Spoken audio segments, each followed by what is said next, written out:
On day 2 of padded practice, the Falcons defense steps up. Will we see it carry over into the regular season?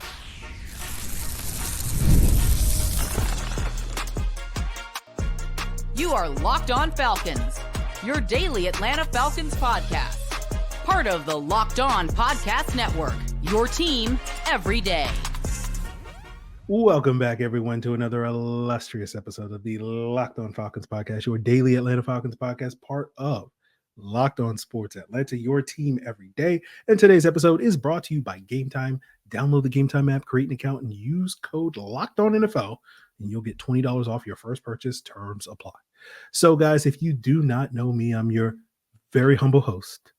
I've been recently added, aka I should call it a humble hater, is how you describe me, aka Mr. Drew, aka the Jolly Green Giant, aka Sirius Black, aka the iron that sharpens the iron, aka Mr. aka. And of course, I've been covering the Falcons for basically a lifetime, almost 20 years, formerly at falcfans.com, RIP, still going strong in this illustrious podcast. And I think each and every one of you that go strong with me as everydayers that make this illustrious podcast your first watch or your first listen each and every day. And to become an everydayer, all you got to do is subscribe or follow for free on YouTube or wherever you listen to podcasts to get the latest episode as soon as it is available. So today's episode is all about how good is this Falcons defense going to be, but we'll start by talking about today's practice, day 2 of padded practice for the Atlanta Falcons, their 6th day of practice.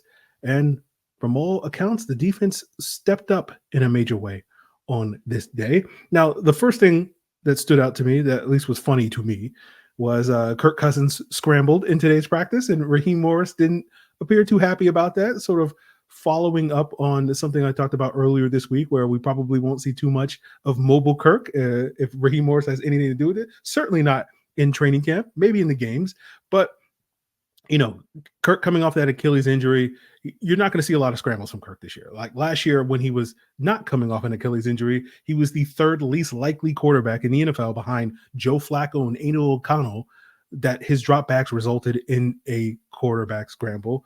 And again, we discussed this the other day, talking about, you know, one of the concerns about Kirk Cousins, probably the biggest concern and only concern about Kirk Cousins entering this season coming off of that Achilles injury is the potential lack of mobility. Right. And I recently did a film breakdown for the Locked On Falcons insiders looking at Kirk Cousins as well as the Vikings offense for a second time this offseason. Did a detailed breakdown of some of those concerns and some of the strengths of Kirk Cousins. Go check it out in the link in the description below at joinsubtext.com/LockedOnFalcons. You can get it for free with a 14-day free trial if you sign up right now. And then it's $4.99 a month after that point. And you can also get access to all the film breakdowns that I've been doing all off season as well as last year and upcoming season when we get to the extended all 22 reviews. But, you know, for the concerns about Kirk Cousins' mobility, it's one of the reasons why I think it's important that the offensive line steps up this year, especially early in the season where they face arguably the 3 toughest D lines that they're probably going to have to face the entire year on the schedule with Pittsburgh, Philadelphia, and Kansas City.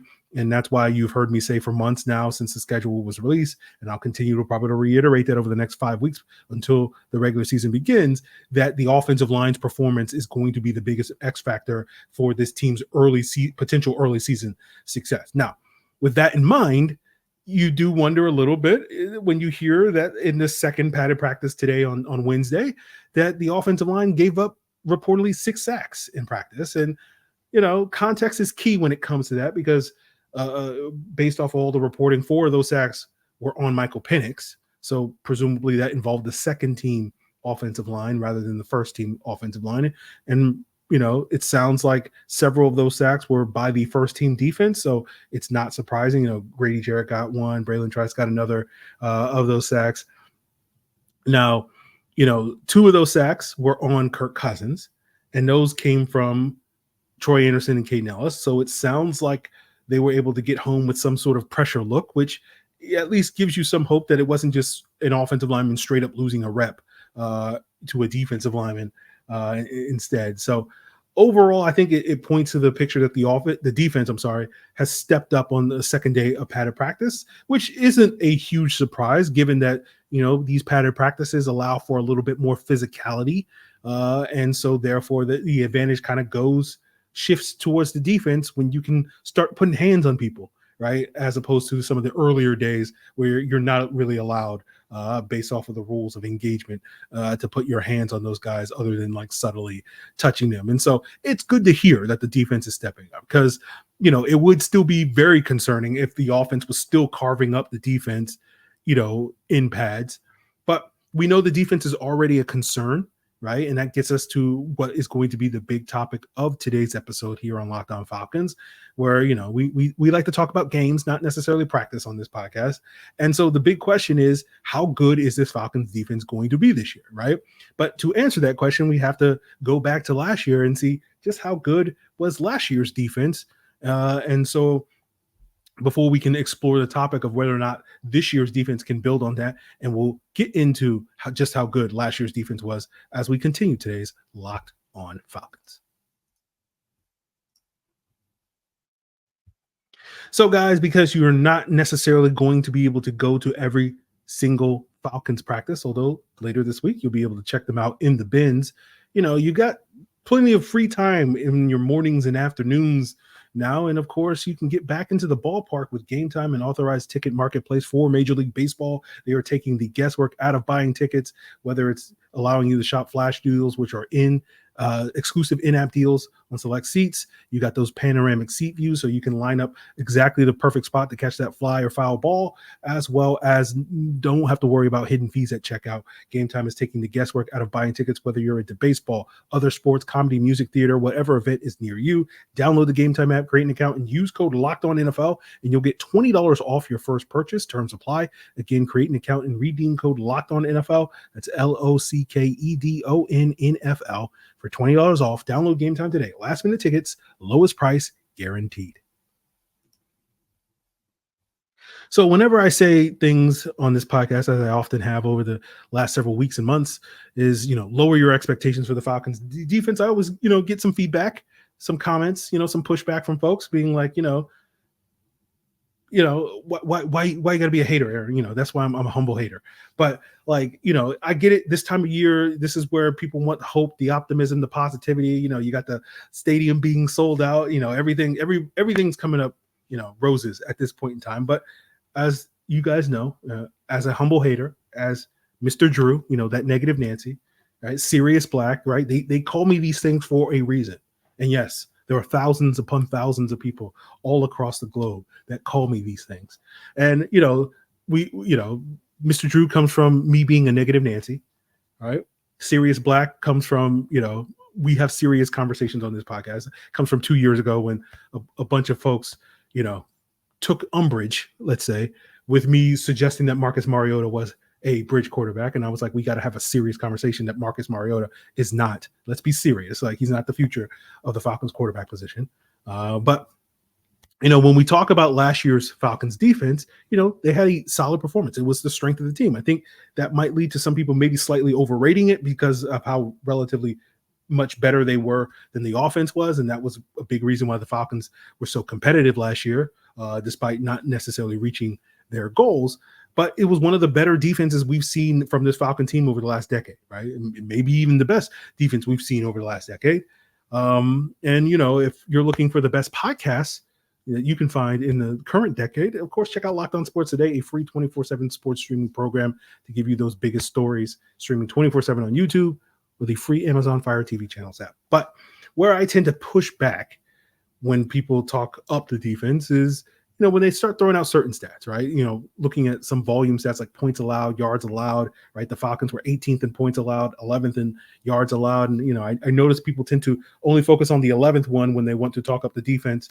And that's part of, you know, stats being manipulative. And I'm sure there'll be plenty of people suggesting that the stats I'm going to throw at you on today's episode are going to also be trying to manipulate you. But I do think looking at points in yards is pretty flawed, right? Because there's not really any context to those. You know, not all points, not all yards are created equal. You know, for example, if you're up 34-10 late in the game and then you give up 17 garbage points in the fourth quarter, like, those points are kind of empty at that point in time. And it's no different than yards. Like, you can just look at like third downs, right? If it's a 3rd and 12, you give up a 10-yard gain, like, who cares, right? But if it's 3rd and 2 and you give up a 2-yard gain, that does matter. That those 2 yards are much more meaningful than those 10 yards in that instance. And that's why we have advanced stats, right? It's the idea of those advanced stats are trying to add much needed context to the sport of football. And I think Falcon fans should be very much aware of the flaws in volume stats, because if you go back to 2016, where that Super Bowl between the Falcons and Patriots was billed as the number one offense in Atlanta and the number one defense in New England, but many people pointed out back then that the Patriots number one defensive ranking was a little bit inflated by facing a bunch of bad quarterbacks down the stretch during that regular season. And that's where stats like DVOA, that factor in the quality of competition, seemed to be a little bit more meaningful to me. They had the Patriots ranked 9th in the league defensively that year. Still a very good defense, but not necessarily the best defense. And again, may come off a little bit condescending, but like, to me, it's like 8 years ago, you should have learned that volume stats were a little misleading. And that's why, like, anytime I see someone quoting volume stats, I die a little bit inside, but I get it to a certain extent because, advanced stats often are behind paywalls or whatever. But I do think if you want to be serious, right? If you want to be serious black yourself, or serious white, or serious whatever, you want to be, you have to kind of leave the volume stats aside. So you're probably sitting here asking, okay, Aaron, okay, but if we're not going to use points and yards, how should we measure defense? And everydayers know I have a system that I've been using for several years. This goes back years, so learning about this like 6-7 years ago, that Pete Carroll used, and Dan Quinn probably used, and Raheem Morris probably used, stemming from that tree. And there's 6 categories that you look at on defense, and they're fairly intuitive. That if you ask, like, what are you trying to do on defense? You want to stop the run, you want to affect the quarterback, you want to get stops on third downs, you want to get stops in the red zone, you want to limit explosive plays, and you want to generate, big plays for your defense, which are essentially, for defense, it's turnovers, right? And you can use a variety of metrics to measure these 6 areas, but the ones I typically prefer are expected points allowed for run defense, sack rate for pass rush, third down efficiency, red zone efficiency, the number of explosive plays allowed, and then the percentage of drives that end in a turnover. And all these stats, with the exception of the explosive plays, or all these stats can be found at Pro Football Reference. You do have to, the other ones outside of the explosive plays are free and available, just like this podcast, right? So when you look at the Falcons in these 6 areas last year, right, their 2023 defense were 5th in EPA versus the run, 19th in sack rate, 3rd in third down defense, 4th in red zone efficiency, 18th in explosive plays allowed, 28th in turnover rate. And one of the things I like to do when you put these 6 rankings together is kind of average those average rankings together. And that will kind of give you a general vibe of where your defense kind of stacks up league wide. And if you average those rankings, the Falcons would average a ranking of about 13th across those 6 metrics. So pretty solid, above average, certainly, for the Falcons defense. That's one of the reasons why you heard me compare the Falcons defense a lot last year to the 2017 defense, because if you look at the 2017 defense across those 6 metrics, they averaged a ranking about 14th across those rankings.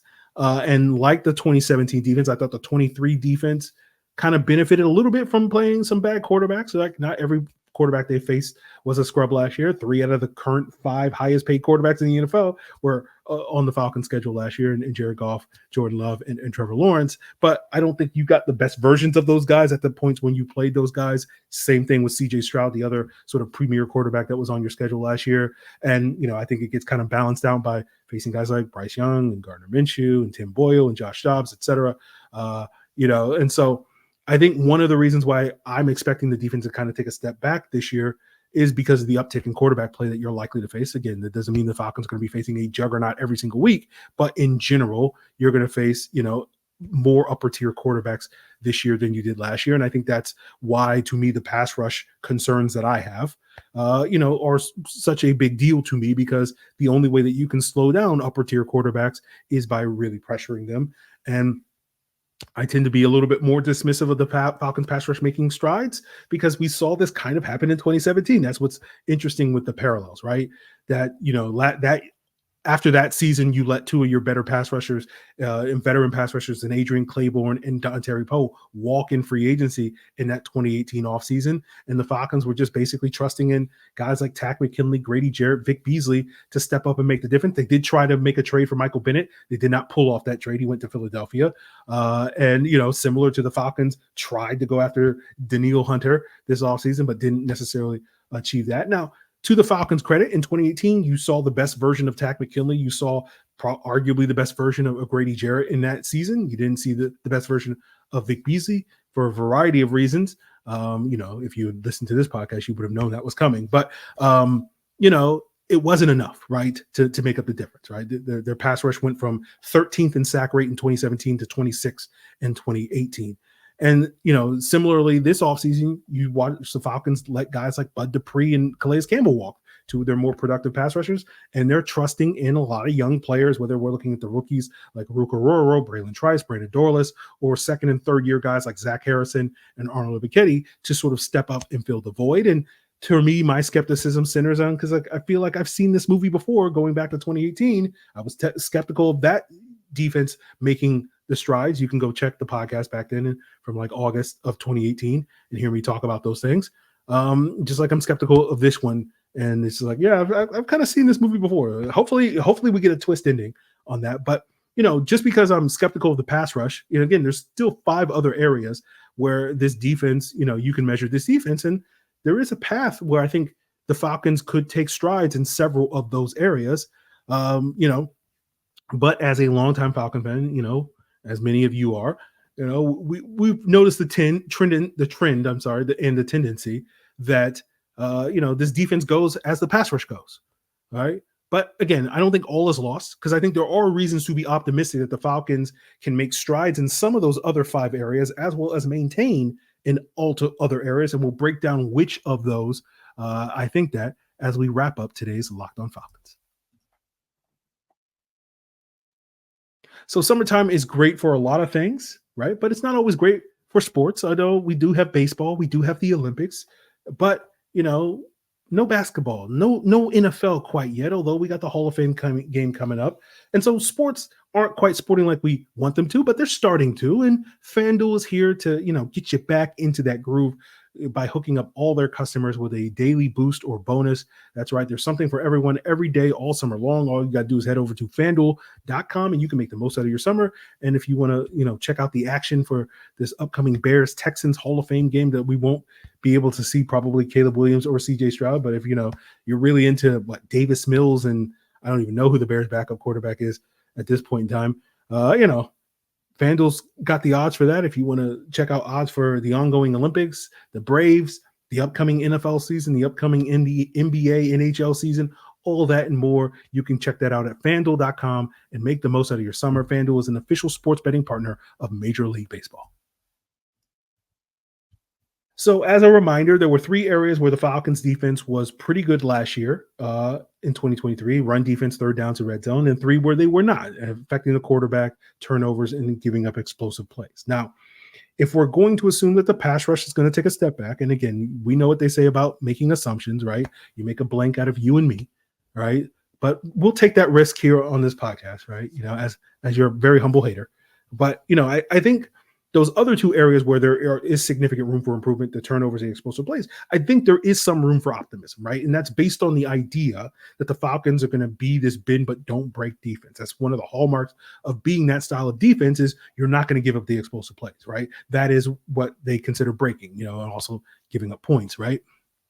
You're going to concede yards. That's the bending part of it, but you're going to do it via small gains, right? 3 yards here, 5 yards here, 6 yards here, whatever, but we're not going to give up the big play. We're not going to allow you to get those chunk yards. It's going to put you in a position where you're going to be able to score more easily, right? You're going to have to put together these 10, 12, 15 play drives. And as those drives, rack up, it becomes harder and harder. The advantage shifts away from the offense towards the defense just because it's hard to convert, those multiple third downs on a drive. But, if we're basing the idea that Falcons going to be this bend but don't break defense, right? Again, that's one of the hallmarks of it. And this is one of the areas where not giving up the explosive plays was one of the few areas that those Dan Quinn era defenses that Raheem Morris also, coordinated for a time, where generally speaking for those defenses tended to perform better at than the other areas, right? That if you wanted to look across those, 5-6 years, they tended not to be as bad at giving up the explosive plays, in part due to, their style of defense, that cover 3, all that stuff, that cover 1 stuff that they played throughout that era. And, that's something also that the Rams under Raheem Morris the last couple of years have generally been good at as well, of not giving up those explosive plays. And, we'll see if this defense with the changes in personnel at the cornerback position. We talked about this back in January when we were breaking down and reviewing the cornerback position from last year, with A.J. Terrell and Jeff Okudah giving up too many explosive plays than you would like. A.J. Terrell giving up basically as many explosive plays in 2023 as he did in 2021 and 2022 combined, based off my charting.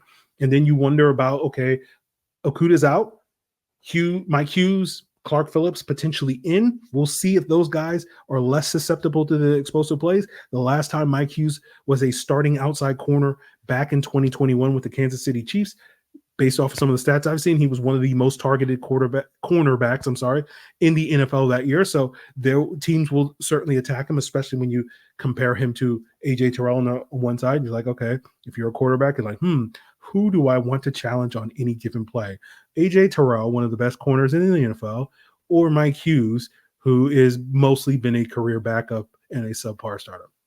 I wonder. But we'll see if Mike Hughes is ready for that challenge should he win the starting cornerback spot. Now, the one thing you can definitely say about Clark Phillips in comparison to Jeff Okudah last year is Clark Phillips did not give up a ton of explosive plays last year. Now, as I noted in January, if you looked at Jeff Okudah for the first 5 or 6 games of him starting games, he also did not give up explosive plays. We did see Clark Phillips start to, some of those cracks start to show for Jeff Okudah in game 6, I think against the Vikings, where he gave up a couple of big plays in that one. And you kind of saw it in game 5 or 6 for Clark Phillips in that week 18 game against the Saints. And so it's hard to sort of glean too much off of that because you have a limited sample size, and you wonder if we had seen Clark Phillips start 13 or whatever, however many games, would he have been giving up more explosive plays, in the latter half of the season like we saw with Jeff Okudah. So again, hard to glean too much without a larger sample size. But, at least theoretically, right? Again, I think there's a question mark whether or not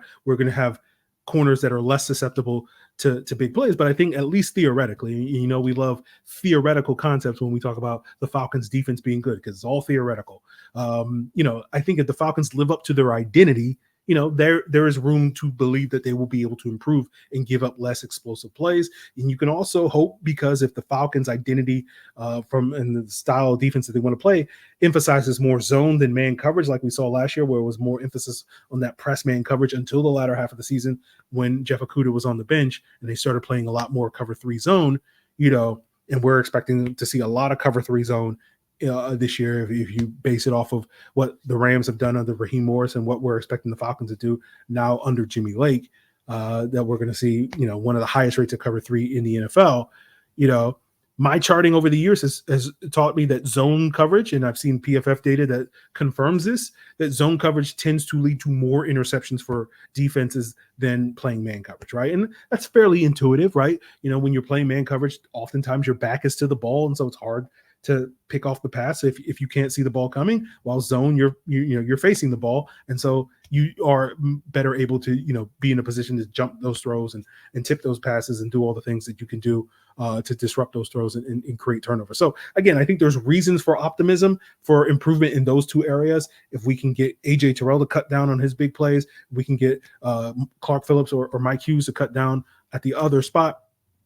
I think that's reason for optimism. And of course, playing more zone could lead to greater turnover. So what do we do about the other 3 areas, right? And the key for those 3 areas, when we're talking about the run defense, when we're talking about third downs, when we're talking about the red zone, they just have to maintain, because they were already top 5 in all of those areas based off of the various metrics they use. Can they maintain? I don't know. We'll find out. But again, theoretically, I think the run defense, there's no reason to think there's going to be a massive drop-off from the run defense. Bud Dupree and Calais Campbell were very good for their run defense last year, but I think you can make the argument in theory that James Smith-Williams and Zach Harrison can bring similar skill sets to the table, similar value to the table. Now, you do wonder maybe at the linebacker position, especially if someone like Troy Anderson wins the starting linebacker spot over someone like Nate Landman.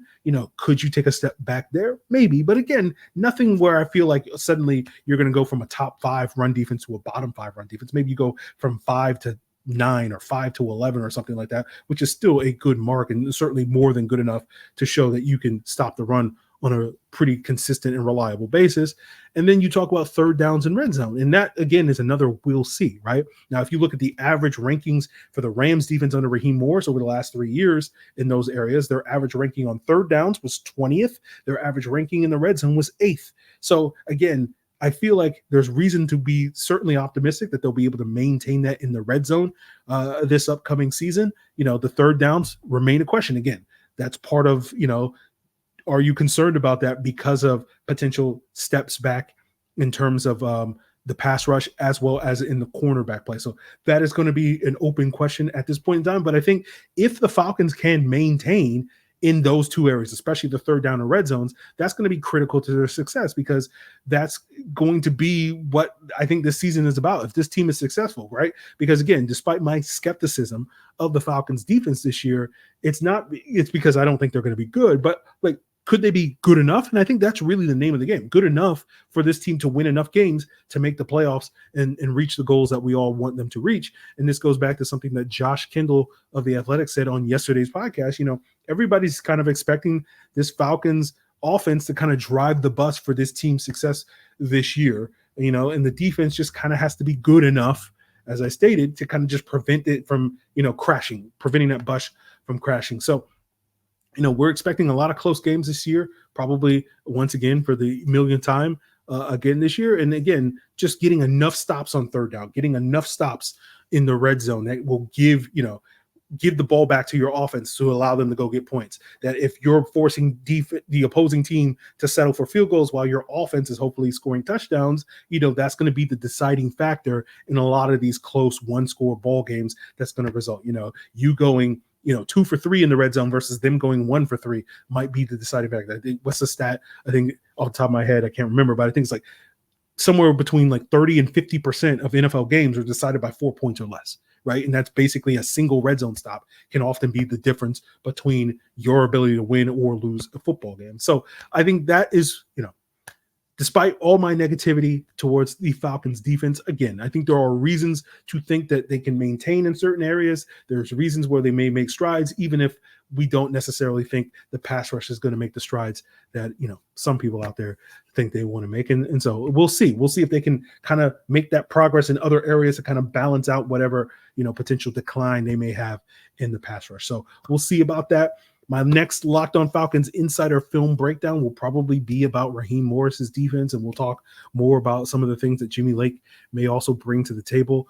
You can, of course, check that out in the link in the description below at joinsubtext.com/LockedOnFalcons. And, of course, you'll get access to my previous breakdown of the Vikings defense. I did a breakdown of the Rams offense. Of course, I did breakdowns of every one of the Falcons draft picks, as well as, some pre-draft breakdowns, the free agent pickups. Of course, you can go back and listen and check out the extended all 22 reviews. If you want to go back and look at some of the film from that 2023 defense, it's all available in the link in the description below. And of course, you get a 14-day free trial, so you can check it out for free. And then if you like it, you like the product, and you want to keep it for future breakdowns as well as future all 22 reviews, of course, you can, continue to subscribe at $4.99 a month at the link in the description below. So that is in store for you Locked On Falcons insiders and potential prospective Locked On Falcons insiders. That's going to do it for us here on today's Locked On Falcons. Tomorrow, potentially we might have another Falcons historian player shootout with Julio Jones. I think, although probably more likely we'll have